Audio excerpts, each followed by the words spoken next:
साथियों नमस्कार, धर्म जीवन चैनल में फिर एक बार आपका स्वागत है। साथियों, षड्यंत्र या संयोग क्या है अगस्त का काला सच संत आसाराम जी बापू के केस में।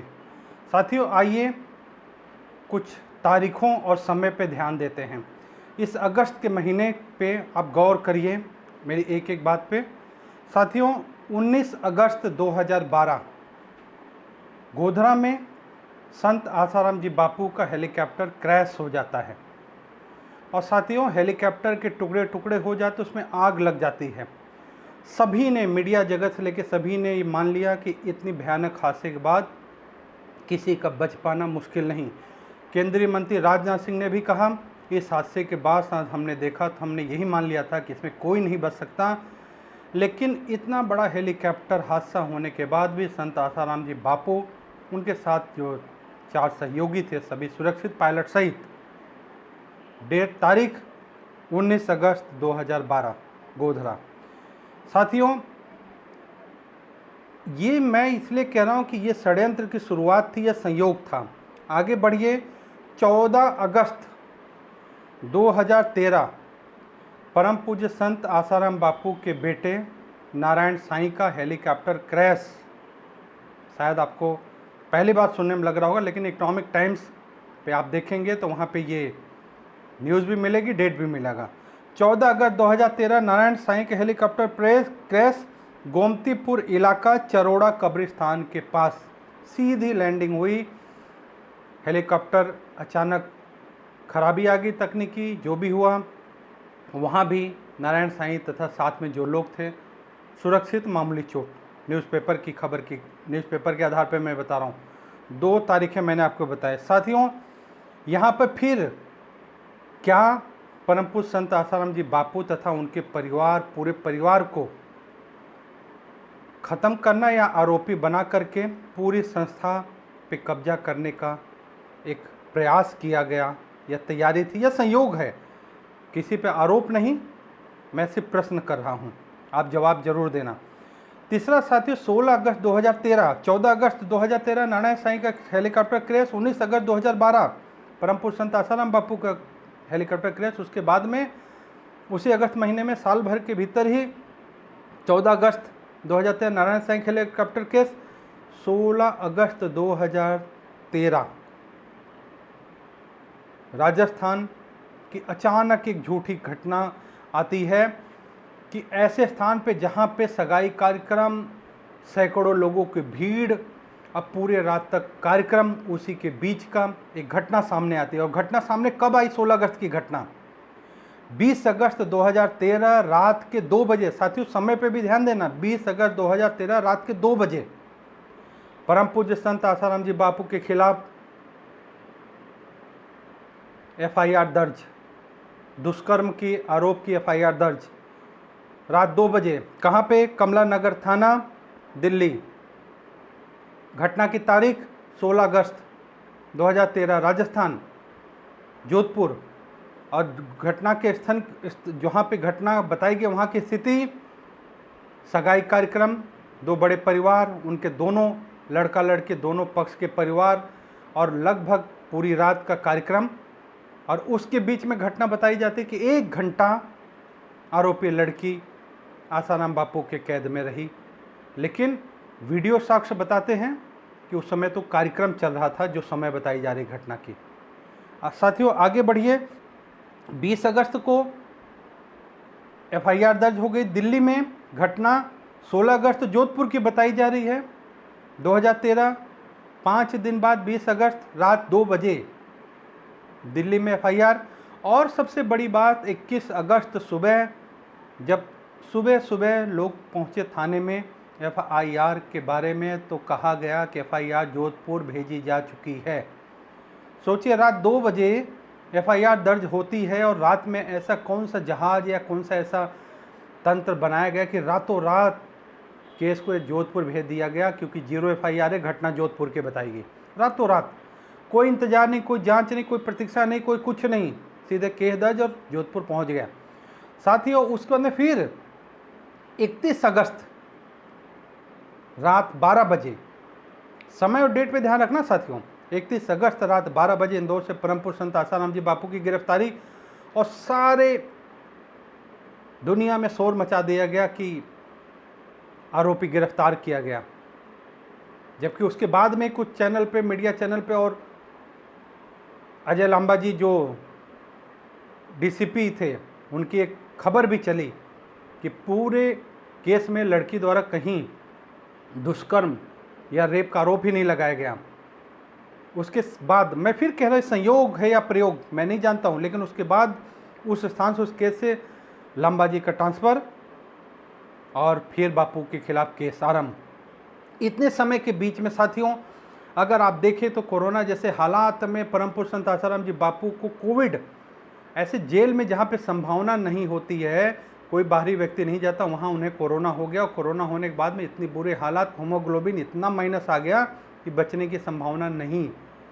फिर भी परम पूज्य संत आसाराम जी बापू वहाँ से बचे। लेकिन कोविड का जो असर रहा शरीर पे, और जो इंजेक्शन्स लगे, उसका असर हार्ट पे असर पड़ा और कई सारे अटैक आए। कम से कम 6 से 8 बार हार्ट अटैक। 1-2 अटैक लोगों के लिए मुश्किल होता, कहते हैं फर्स्ट अटैक, सेकेंड अटैक और थर्ड अटैक में मुश्किल है। यहाँ 6 से 8 बार अटैक आए, और उस कारण माननीय सुप्रीम कोर्ट द्वारा इलाज के लिए, पूर्ण रूपेण इलाज के लिए उन्हें अंडर कस्टडी ही सही, इलाज के लिए पूरी अनुमति मिली थी। लेकिन साथियों, फिर एक बार अगस्त का काला समय फिर दोहराया गया या दोहराया जा रहा है, या संयोग या षड्यंत्र, आपको बताना है। साथियों, 30 अगस्त 2025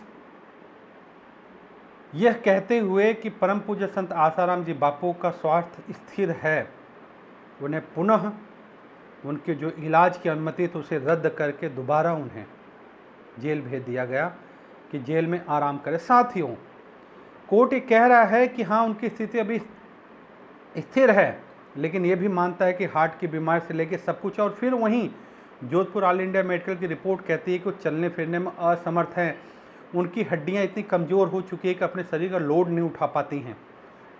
माननीय कोर्ट कहते हैं कि ठीक है, लोड नहीं उठा पाती तो आप व्हील चेयर खरीद के दे दीजिए, वो व्हील चेयर उनके काम आएगा। फिर कहते हैं कि उनके लिए डॉक्टर ने कहा है पूरे आराम की ज़रूरत है। तो माननीय कोर्ट कहते हैं ठीक है, तो एक अच्छा सा बेड की व्यवस्था करवा देते हैं, अंदर सुविधा होगी। साथियों, लेकिन एक बड़ी बात यह है, क्या कोई ये षड्यंत्र है या संयोग है या कोई प्रयोग है? क्यों आखिर में जहां पे देश के जाने माने वकील सब कह रहे हैं कि केस पूरी रूप से झूठा है, जो राम मंदिर का केस लड़े हैं उनका आपने बयान सुन लिया, काशी विश्वनाथ का केस लड़े हैं उनके वकील के बयान सुन लिए, यहाँ तक देश के बड़े बड़े जो भी एडवोकेट है वो कहते हैं कि केस को, बात ये नहीं है कि सच्चाई सही या झूठ, केस को ठीक तरीके से सामने रखा नहीं जा सका। वकीलों का कहना है, मैं किसी पर आरोप नहीं लगा रहा हूँ। लेकिन एक बड़ी बात ये है, आखिर में ऐसा हुआ क्यों? अगर आज इस उम्र में इस झूठे केस में भी परम पूज्य संत आसाराम जी बापू को 2013 से लेकर 2025 12 साल में रेगुलर जमानत नहीं मिल पाई, तो कौन जिम्मेदार? झूठा केस में निर्दोष उन्हें रिहा करने की तरफ कदम नहीं बढ़ पाए, तो कौन जिम्मेदार? दूसरी तरफ ऐसे राजनेता, अभिनेता सहित तथा अन्य धर्माचार्य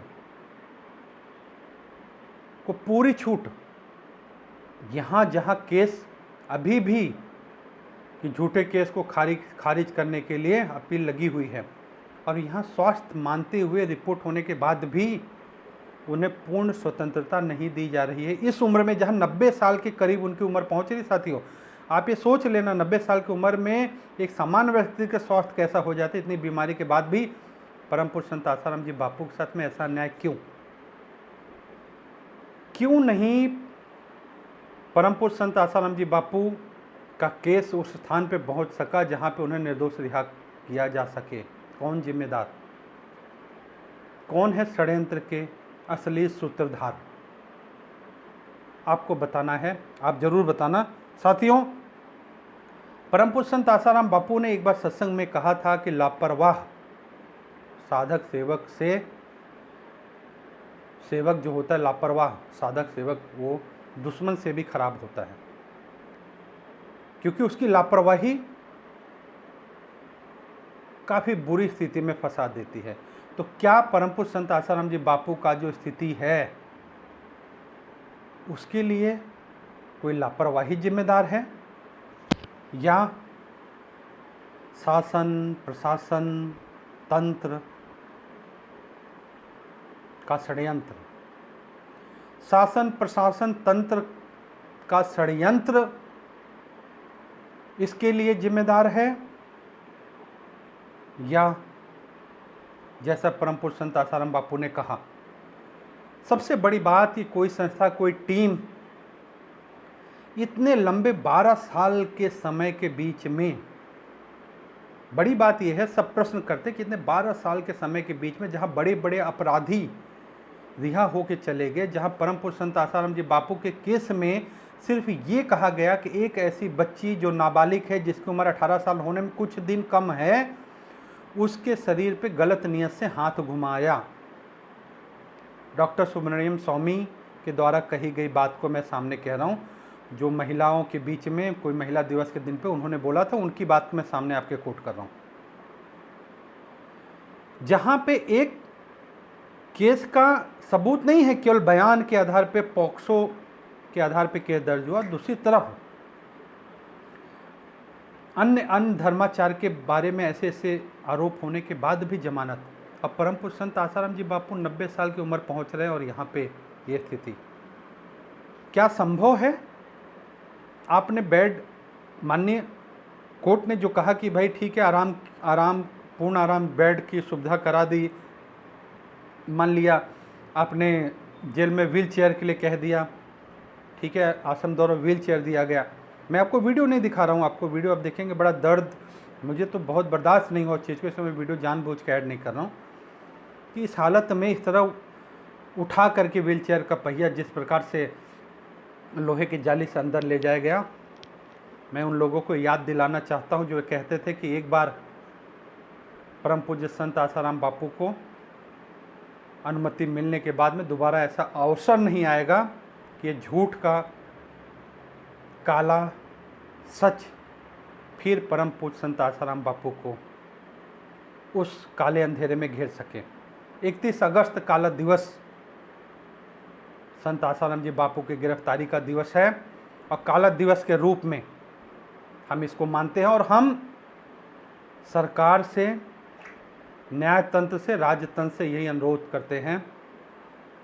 ये ज़रूरी नहीं है कि अगर उनको अचानक अटैक पड़ जाए जेल में, तो उतना समय नहीं मिल पाएगा कि आप पूरी कानून व्यवस्था, तंत्र और आपका संभाल करके बाहर निकाल के हॉस्पिटल तक पहुंचा पाएंगे। कानूनी व्यवस्था, एम्बुलेंस आने में, ले जाने में, सारी व्यवस्था करने में जितना समय असुविधा होती है, उतना अगर परम पूज्य संत आसाराम जी बापू को राहत दे दिया जाए और जोधपुर अपने आश्रम भी रहे तो उससे जल्दी पहुंच सकते हैं।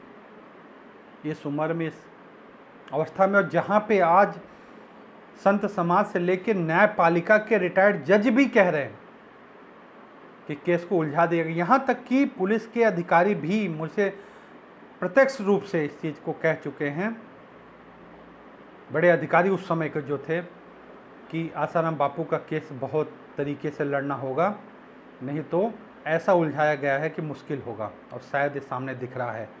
तो क्या केस लड़ने में कमी हुई?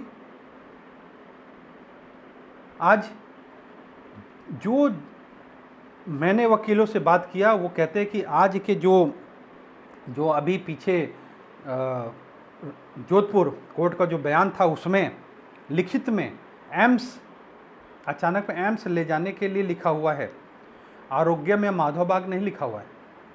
दूसरी बात, पहले जो इलाज के लिए हम पूरे भारत में जो भी टीम थी उन्हें अलग अलग स्थान पर इलाज के लिए ले गई,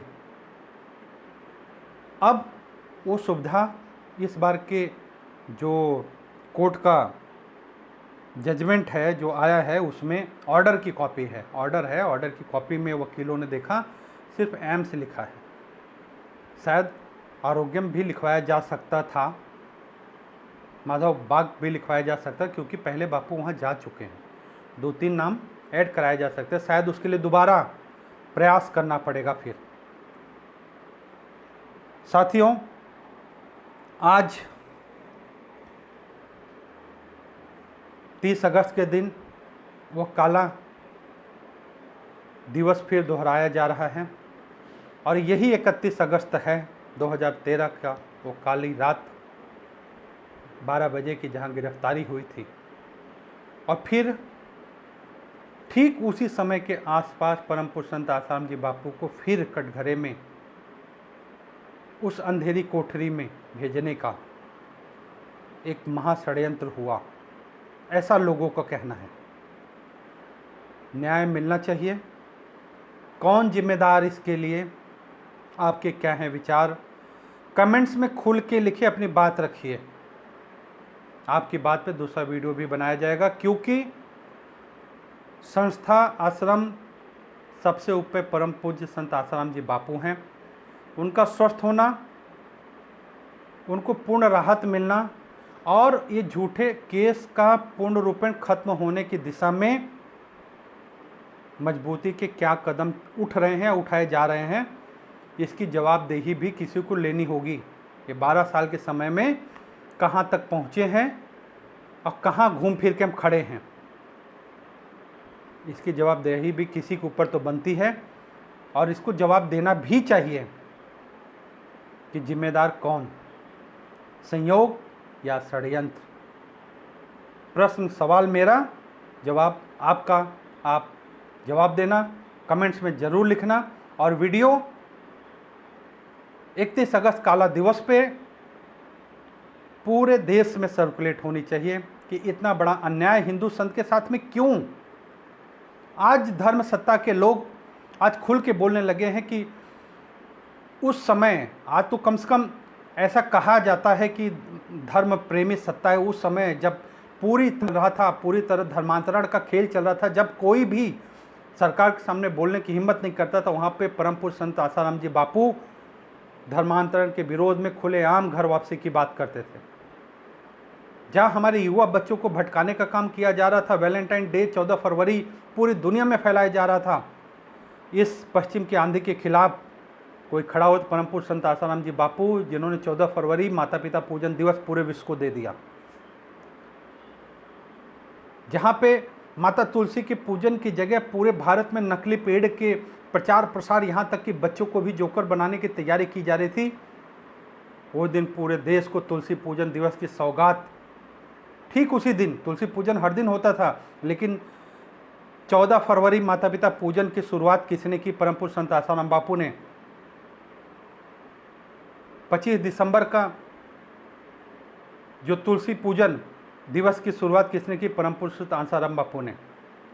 हनुमान जयंती को युवा धन सुरक्षा दिवस के रूप में आगे बढ़ाने का काम किया परम पूज्य संत आसाराम बापू ने। सनातन संस्कृति के लिए खुल के बोलने वाले उस समय जब कोई नहीं बोलता था, परम पूज्य संत आसाराम बापू थे। और उस कारण में जिस षड्यंत्र पर उन्हें गिरफ्तार किया गया, आज संत समाज जहाँ कुछ बोलने के बाद उन पर आरोप लग रहे थे, आज वो कह रहे हैं किसी तरह आसाराम बापू को भी फंसाया गया। भले देर से बोले, अपने ऊपर आने के बाद आवाज़ उठाई गई, लेकिन देश को आवाज़ उठाना होगा, देश को बोलना होगा, संत को न्याय मिले। और इस केस की सीबीआई जांच क्यों नहीं होती, जब पहले भी मांग की गई थी, जहां पे आधारहीन तथ्यहीन केस बनाया गया, बहुत सारे सबूतों को नकार दिया गया। अगर मैं एविडेंस के साथ दिखाना शुरू करूं तो बहुत सारी चीज़ को कि ये मान्य नहीं, ये मान्य नहीं, इस तरह झूठा दबाव बना के सबूतों को नकार करके सिर्फ एक उद्देश्य रखा गया, परम पूज्य संत, हिंदू संत, सनातन संस्कृति के रक्षक संत को जेल में डाला जाए। और अगर साथियों उस मीडिया के कुचक्र में अगर आपने ध्यान से जजमेंट का दिन, जिस दिन जजमेंट आया था, उस दिन शायद सब लोग घर में बैठे थे, मैं मीडिया पे डिबेट करा तो उसमें मैंने जो सरकारी वकील थे उनका बयान सुना, तो कह रहे थे कि हमने तो केवल 6-7 धारा आरोप के लगाए थे, लेकिन हमने 2-3 धारा और ऐसे डाल दिया कि अगर इनमें से किसी धारा में बचे तो इन धाराओं में केस बन जाएगा। लेकिन जज साहब ने जितनी हमने धारा लगाई थी सब सारी धाराओं को मान करके सज़ा सुना दी। जो धारा वकील कह रहे हैं कि उन्होंने ऐसे ही लगा दिया था, वो धारा में भी सज़ा सुना दी। क्यों? क्या ये पहले से तय था कि जो भी धारा, जितनी भी धारा लगे, परम पुरुष संत आसाराम जी बापू को सजा सुनानी ही है? एक भी धारा को हटाया नहीं गया वहाँ से। इस काला दिवस को 31 अगस्त को पूरे सनातन संस्कृति पे काला धब्बा लगाने का प्रयास किया गया, क्योंकि एक ऐसे हिंदू संत जो केवल हिंदुस्तान में नहीं, विश्व में भी सनातन संस्कृति की ध्वजा लहरा रहे थे। उनका शंखनाद था कि भारत विश्वगुरु बनेगा। रामलीला मैदान से आज उस पथ पर चल पड़ा है। उनका शंखनाद था, नारी तू नारायणी संस्था की बात थी, और नारी तू नारायणी आज एक मजबूत स्तंभ जिसके द्वारा उन्हें घेरने का प्रयास किया गया। साथ ही एक बात ध्यान रखना, सनातन संस्कृति के संतों पर जब आरोप लगाने की बात आएगी, ऐसे ही किसी न किसी घृणित चीज़ को माध्यम बनाया जाएगा। बहुत दुख के साथ 31 अगस्त का दिन, बापूजी की गिरफ्तारी का काला दिवस, और 30 अगस्त 2025 का पुनः उन्हें काली कोठरी में दिवस के विरोध में हम काला दिवस मना रहे हैं। और मांग यही है कि अन्याय नहीं, न्याय हो।